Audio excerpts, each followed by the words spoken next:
Mummy sister please எவனாவது ஒரு கழுதை வெளியே வாங்கலேண்டியா? அம்மா ஏய் பிச்சைக்கார நாயே, நான் ஒருத்தங்க இருக்கல இந்த வீட்டுக்கே வரமா? போடா அந்த பக்கம். என்ன மிரட்டுற? எடுக்கிறதோ பிச்சை, இதுல இலக்கார வேறையா?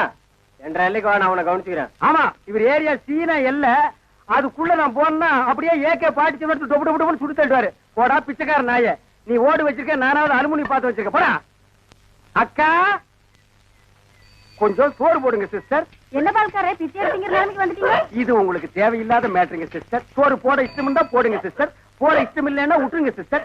அனாவசியமா என் வாயை புடுங்காதீங்க சிஸ்டர். நான் கேட்டது தப்பா பால்காரே? ஐயோ, நீங்க கேட்டது தப்பே இல்லைங்க சிஸ்டர். காரணத்தை சொன்னா மட்டும் கரையும் சோறு போடுவீங்களா சிஸ்டர்? இப்பதான் அரிசி வாங்கிட்டு வந்திருக்கிறேன், இனி உழை வச்சு சோறாக்கணும். நீங்க பக்கத்தோட்டு பாருங்க. நீ உலையே வைக்காதடி, மூஞ்ச பாரு, மூஞ்சூர் மாதிரி இருக்கிற. எச்சு கையிலே நீ காக்கா ஓட்ட மாட்டியா? உங்களை பத்தி எல்லாம் எனக்கு தெரிய முடியும். என்ன பிச்சைக்காரன் நினைச்சிட்டியா? ரோசம் உள்ள ஆம்பளடி. அங்க என்ன சத்தம்?